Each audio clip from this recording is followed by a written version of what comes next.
No, yeah, no. Yeah, we're on the descent, I think. 75% of kids from the age of 5 to 15 nowadays have the attention span less of a goldfish. Bro, how is GameStop still able to make it? I don't know how they're still in business. That's it. That's all you get. Copyright reasons. Right? Welcome, everyone, to episode 2 of Table Talk with Stoodz and Davidson. I have my co-host here, Davidson. Hi. And I am his co-host, Stoodz. And we're here for Table Talk. So, Dakota, you just moved up here to Fort McMurray. Yes. What are your expectations of the winter that's about to come? Well, I moved up in end of January, so I got like the tail end of the winter. But I have had a few Albertan winters already because I was in Lac La Biche for a couple of years.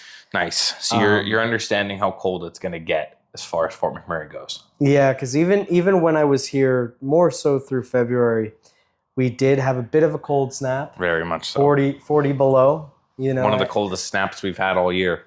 So it definitely made an impact on the Lac La Biche community and the Fort McMurray community. But let me ask you this, Dakota. What was it like living down in Lac La Biche during the winter? It was definitely jarring because I am, as you know, from the west coast of Canada. So there it's mostly just rain, and you get a little bit of snow, but it's mostly just rain. Wet snow. It's like Right. that very wet snow that melts in a few days. And then becomes slush for a week. And it's just everywhere. So it was jarring to go from that. And the summers are really hot. Did you drive up in your van from BC to Lac La Biche during the winter, or did you come before the winter hit? I flew out in September. So okay. we dodged the first snow there. Dodged the first snow. Nice. Well, a few tips from a Fort McMurrayan. I'm born and raised here in Fort McMurray. So a few tips for you. Tip number 1, you got a heated underground parking. So you're already set there. You won't have to worry about snow, and you won't have to worry about plugging it in. But I still would recommend plugging it in if you've got a block heater, just to ensure your vehicle has that juice that it needs. Because Fort McMurray weathers, they shatter everything. The fucking roads get bad, you get black ice everywhere. But the worst thing about Fort McMurray winters is waking up in the morning, having to remote start your car 45 minutes before you get out, and then you got to brush all the snow off, and then you got to do all that. Yeah. So it ends up being this big kerfuffle of things you got to do. So like in the example, normally for work, I get up around 6:30. I'm ready, I'm showered, eat breakfast, and then I'm usually out the door by around 7:45, 8.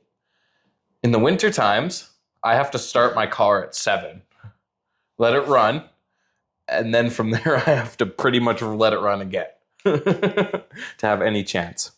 But I have some notes here, guys, which is funny because we're trying to make this a little more structured with our table talks. Free flowing, but still having things to sift through. So it's... Exactly.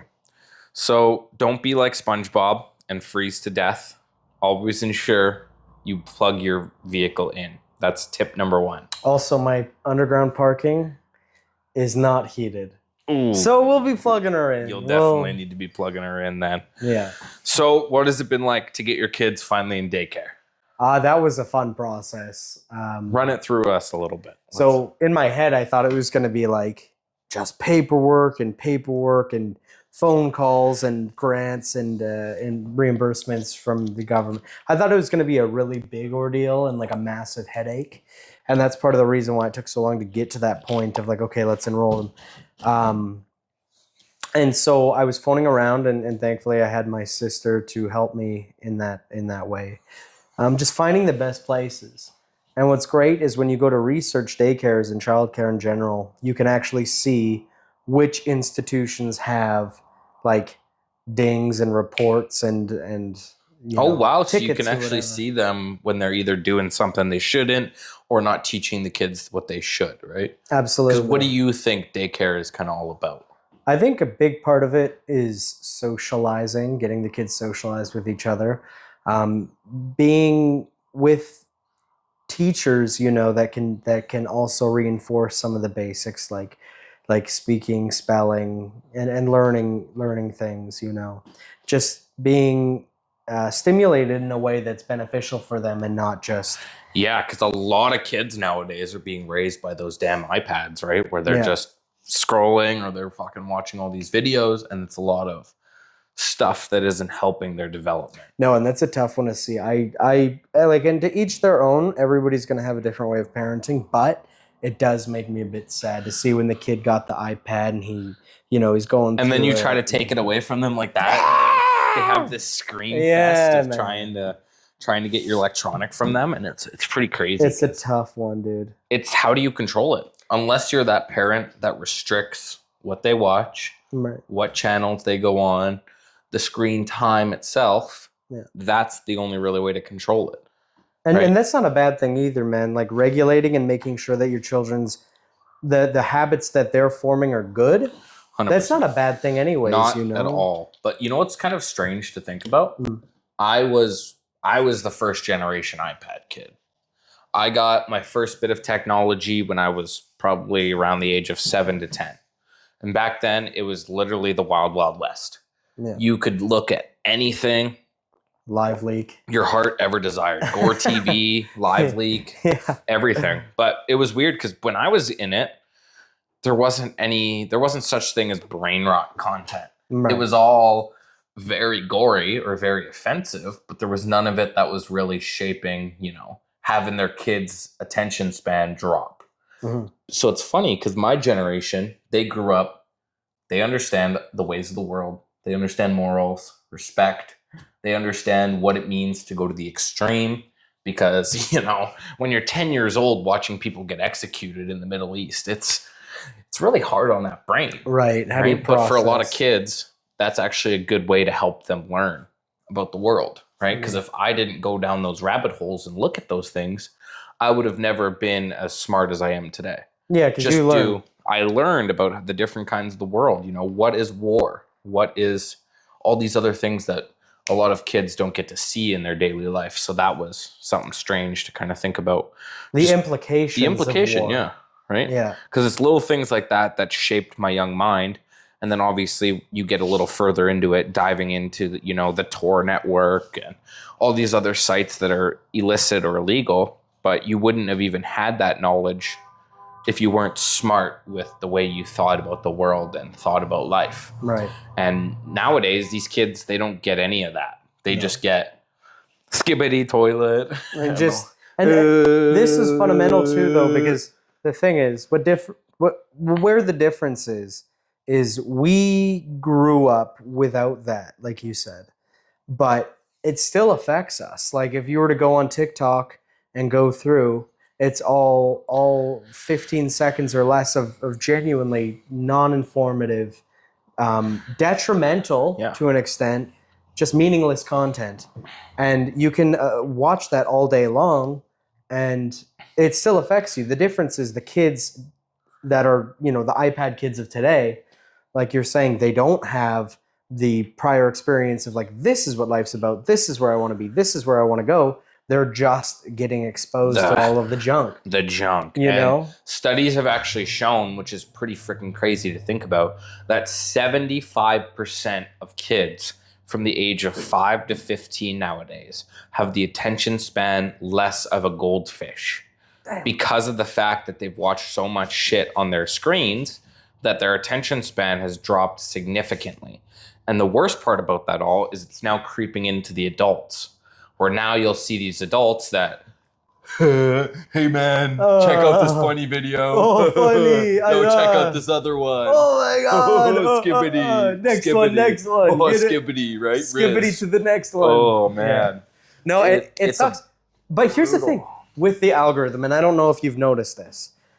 The algorithm does change all of the time. Like in 2017, 18, 19, it did shift because you had Vine in 2013, 2014. 2013 to that 2016 era. So in that era, it was short form content. Yep. And Instagram Shorts had come out, and so you got your 15 seconds to upload. And so people were doing those skits and whatever. But then after Vine shut down, we did see a shift back to long form content with home style documentaries. Podcasts blew up at that time. Everybody had something going on, but it was long form content. Now we're seeing that pivot backwards, and it does feel like a step backwards. It does, because a lot of people's attention spans can't even process the thought of sitting and watching a 20 or 30-minute YouTube video. It's like 10-second Dave from, I think that's his name, or 10-second Tom, I think, from the Adam Sandler movie. Yes, Roll clip. Roll clip. Tom. Hi, I'm Tom. Henry. Marlon. Doug. Lucy. Hi. Oh, those are cool flip-flops. Where'd you get them? You like those? It's an interesting story. I was over in the North Shore the other day. Hi, I'm Tom. Huh? End clip. That's it. That's all you get. But at the end of the day, it's also rewarding to see that these algorithms are still giving those views and those numbers to the people who aren't using AI, who aren't speculating in the made-up world where they're posting this nonsense just to get views and engagement in the hopes of getting monetized. So thankfully, the algorithms are still on our side for genuine content. Yeah. But it does get a little scary when you think about the attention span of the whole world. And that's the control for sure. Yeah. That's all they wanted at the end of the day, right? Was to control all of us so that our minds aren't able to think outside of the box. They wanted to put us in that little box of short form, brain dead. Think only of what you've seen rather than make your own thoughts. Yeah. Yep. My theory for that, and this may be backed or be incorrect. Listen, I'm going to be honest with you.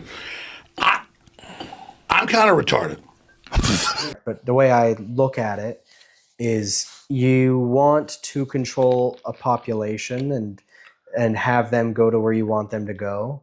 I think if you are first in control of the media that they consume willingly, you can incorporate subliminal messaging, subcontext, and sort of directly and indirectly decide which path they're going to go and where they want to go. Just based on the content you push out to them. That's it.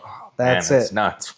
It's a nuts world that we're living in, but you always have to remember when life feels like it's getting a little crazy like this, where the shift of people's attention spans are getting worse.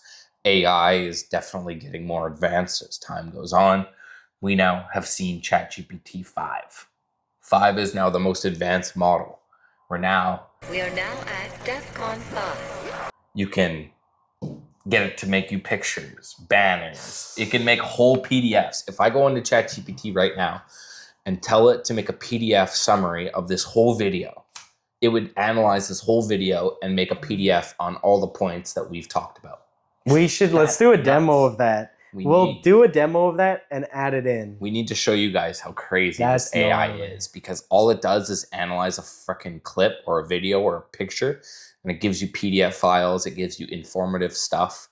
So now we're getting to the point where the AIs are so smart that they're not even telling the public about how smart they are. We're going to get AI to do this frame of us sitting here looking at the camera, and there's going to be Dwayne Johnson giving us a thumbs up from behind.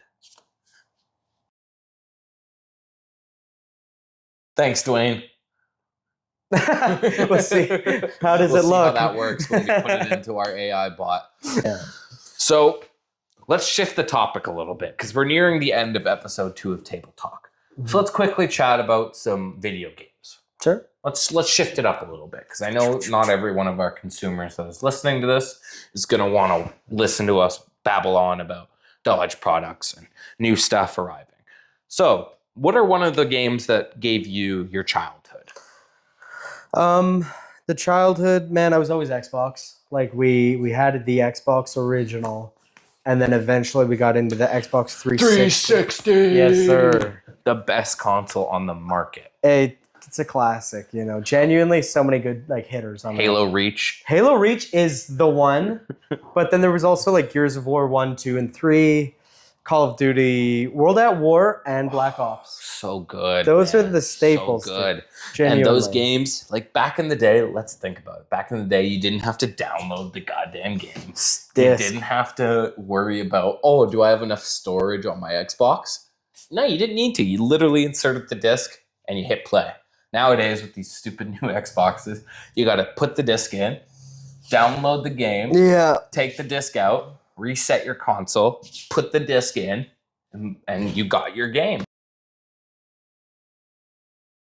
But now you've got to have that game stored on your Xbox permanently. Yeah. So now you can only have a select few of games. It's like how if many you games do you got? This is the CD problem though too. Like if you were to back in the day buy a CD and you don't know the artist, or you know the artist but you don't know the album, you have to go to the store, buy this album, put it in your CD player, or your car, whatever, And click through the songs And till you hope. find the one. And hope. that song is on that damn and if album. it's not, You're then you've fucked. got this thing. You It's gotta no go back good. and buy another CD. It's like that's the thing with the games now, is you got to, not only do you have to buy the game, you have to insert it, download it, go through those steps, and then find out if it's any good or not. I mean, thankfully, Ugh, what a step it is now. Oh my goodness. and what I think Gives me a about, headache. what I'm thinking about, bro, how is GameStop still able to make it? I don't know how they're still in business. Everything you can buy is digital nowadays. You just fucking buy a copy of it off the store. And I will You don't confess, even need to go in and buy the disc. which sucks because it was like that's the Blockbuster, you know? Yeah. Like or the Rogers They're Video. getting timed out of our generation, man. In a It's, couple years, we're gonna see all the GameStops just They almost did, and then the whole thing happened where they're like, right. don't let them close, and they like everybody invested. But for me, this No, is- no, no, yeah, no, no, no. Yeah, we're on the descent, I think, Yeah, again. I think we're on the descent again. And here's the thing, I gotta confess, even I got a if confession to make. karaoke tonight, we'll do karaoke. I'm gonna Adobo Nation. We're going to Adobo Nation at Fort McMurray. I'm gonna include a clip of us karaokeing. Right He's now. coming.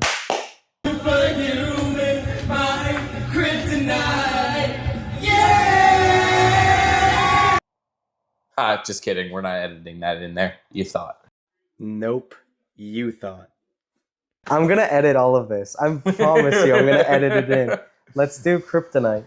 I think so. I think that's a good way.